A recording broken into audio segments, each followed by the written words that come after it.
bordée par 3 rues. Donc on a la rue du Havre, qui se trouve au sud du terrain, la rue de Toulouse, au nord du terrain, et la route de Bondy. Tous les résidents voient leur maison. Hein. Tout le monde voit où on est, qu'est-ce qui va se passer. Hein. Là, c'est le moment où on est, qu'est-ce qui va se passer dans le futur collège. Et la route de Bondy qui se trouve ici. On a une école élémentaire qui se trouve ici, avec la... Maternelle. Oui. Appelons les choses par leur nom. Élémentaire ici. Qui se trouve sur la partie nord du terrain. Donc notre premier travail a été de travailler sur les flux et la hiérarchisation des flux, parce qu'on est quand même dans un quartier pavillonnaire et vite les flux deviennent un vrai problème. Donc du coup, ce qui nous a conduit à implanter le bâtiment de cette façon-là, à savoir la partie collège, avec un accès principal élève depuis l'angle de la route de Bondy et de la rue du Havre, un accès de service sur cette partie de la rue du Havre, et un accès gymnase rue de Toulouse. On a également créé un accès sous-sol pour le parking du personnel sur la route de Bondy, un accès logement de fonction, et puis un pôle collège ouvert, dont on parlera un peu plus dans le détail tout à l'heure, que M. Hamet a commencé à vous expliquer. Donc un pôle collège ouvert qui peut marcher de façon indépendante, tout en étant raccordé avec le collège. Et puis un gymnase qui viendra en remplacement de celui qui est existant aujourd'hui, qui aujourd'hui se situe en gros sur cette emprise-là.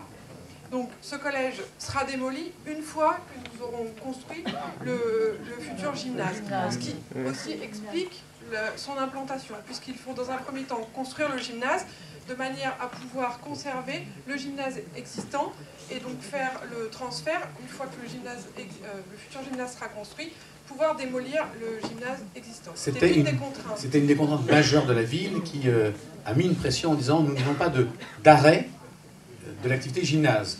Donc ça conditionne clairement, quand vous avez cette nécessité, et la ville exprimait bien sûr son besoin d'usage sans discontinuité, ça logiquement dit on détruit un endroit, on fait un autre, et ainsi de suite dans le phasage. Le gymnase sera, entre guillemets, livré avant, bien sûr, le collège, et il y a une différence quasiment d'une année.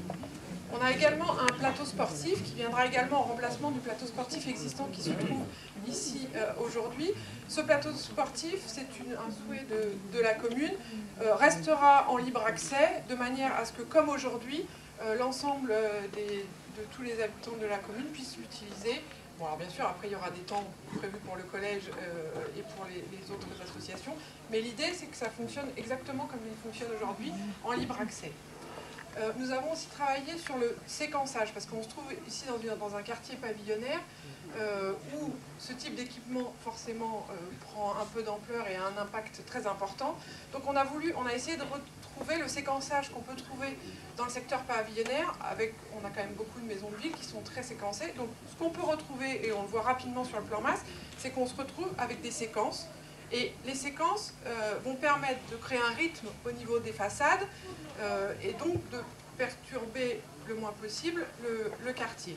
Donc je le disais tout à l'heure, un accès à l'angle avec la création d'un parvis sur cet angle, un parvis extérieur donc qui est en libre accès, qui permet de donner sur un parvis intérieur avec un premier contrôle d'accès.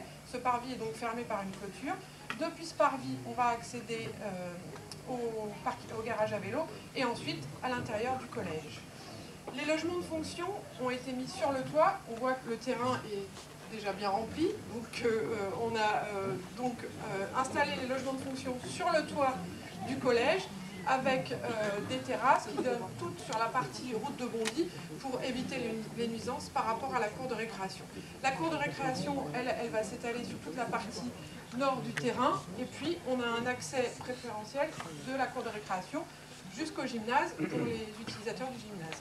Toute la partie dont on a parlé tout à l'heure, mare pédagogique, compost, etc., est une zone qu'on a retrouvée ici, sachant que ici on a donc l'école et qu'on avait une servitude de vue qu'on se devait de garder, puisqu'aujourd'hui on a des vues qui donnent sur l'école. On va peut-être passer au plan du rez-de-chaussée, je pense. Excusez-moi, qu'est-ce que vous appelez les séquences?